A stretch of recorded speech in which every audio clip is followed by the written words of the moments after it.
Hey guys, so 2020 has obviously been a messed up year and it has made all of us have to reevaluate, how we feel about money, maybe how we deal with money.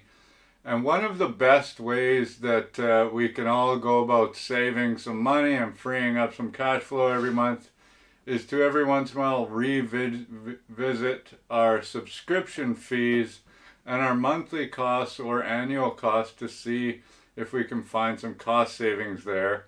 For example, car insurance or your cable bill or cutting the cord. And so today I'm going to talk to you about the absolute easiest way to cut down a huge expense on probably what could be your biggest subscription cost. Um, so if you haven't already, please subscribe, please like, please comment. In 2021, Tanya and I are going to announce a lot of new things. We're really focused on building the channel and we're really excited about the things that we're going to do. But today's lesson is pretty easy.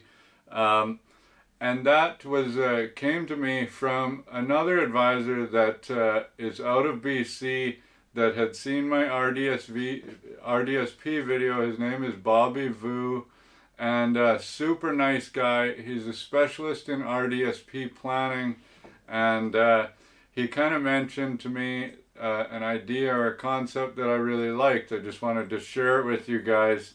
And if you start to think about your investment fees as a subscription cost, and all of a sudden now you can like easily find a way to cut those in half, or maybe even more. So I'm going to show you an example about how this might actually work. And the reason why you don't think of it as a subscription fee is because you don't actually pay out of pocket or actually even see what's coming out every single month, which is very problematic. But I promise you that that money is coming out every month, and it is money that should be in your pocket later.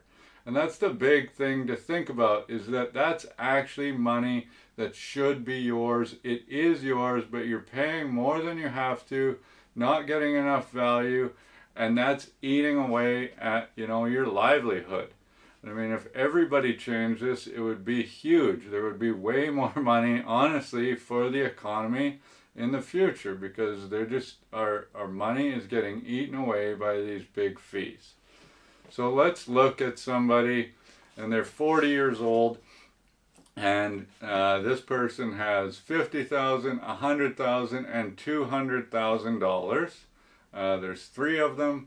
They never add another cent. They don't make any growth. This is it. An average Canadian mutual fund fee is around 2.3%. You could be paying more, you could be paying less. And what I'm going to show you today is you can easily find a way to go somewhere and pay 1%. So you'd be saving 1.3%. You could easily save more than that. You could work with somebody like me and pay a tiny bit more than that.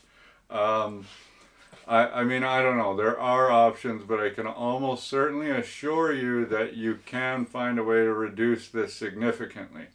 So this person with $50,000 is paying $96 a month in subscription fees to the bank or financial institution for having their $50,000 there growing with that institution.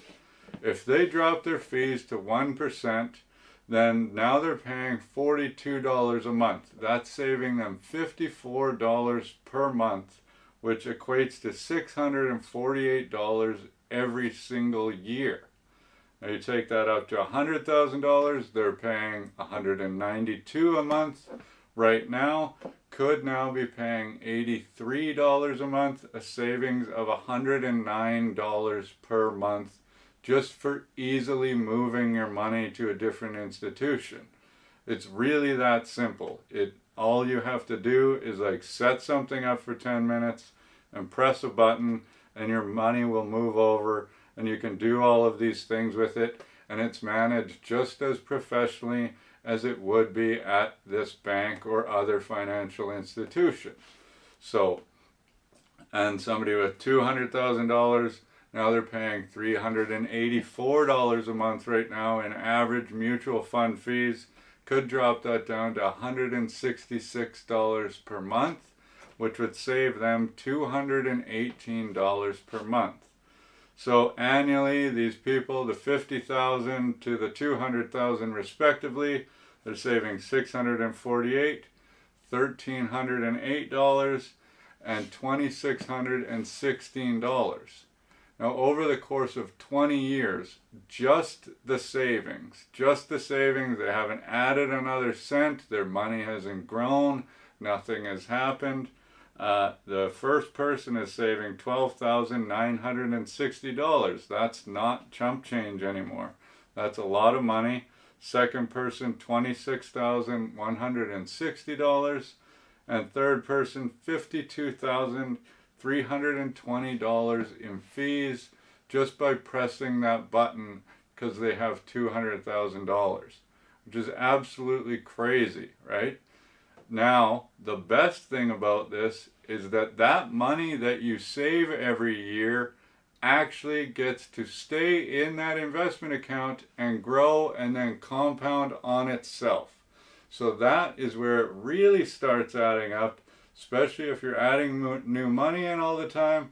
So let's just look at that compounding on itself, because this person is saving 1.3% a year. So that means it can compound on itself at 1.3%. This is not including the growth that you're getting, whatever's happening inside of these funds. So now let's look at it. The person with 50,000 has an extra $14,693. Person with 100,000, $29,657, and 200,000 is $59,315. Now, if you're still watching and you might be skeptical, something that I was going to do, but the last 3 months at K4 have been absolutely crazy, just internally, business-wise. There's some changes that I need to talk about soon, but these changes aren't yet finalized, so I haven't really been public about them.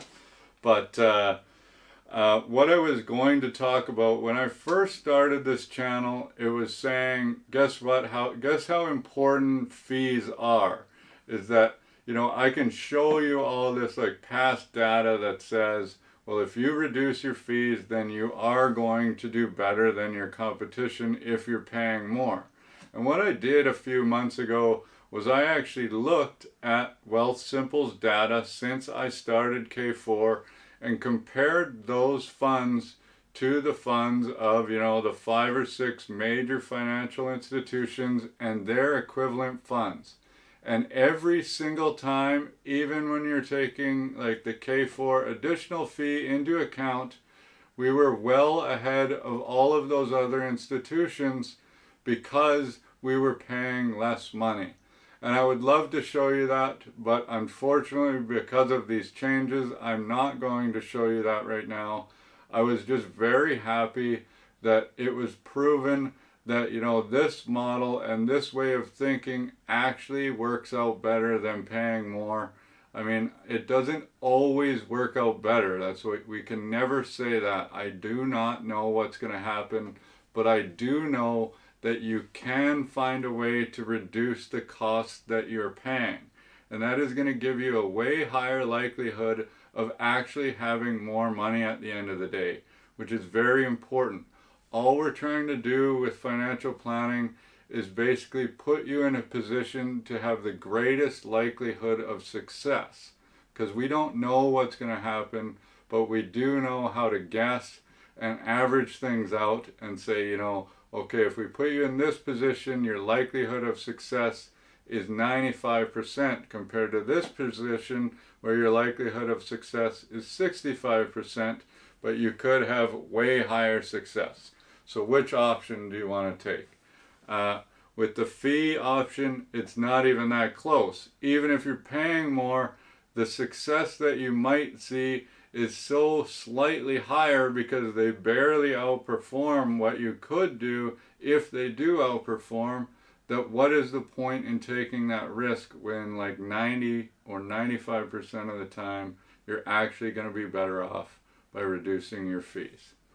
So thank you very much. That went on longer than it should have. As always, it's good to be in my new office. I'm really excited for the rollout of some of the new information. So once again, please subscribe and we'll chat soon. Thanks.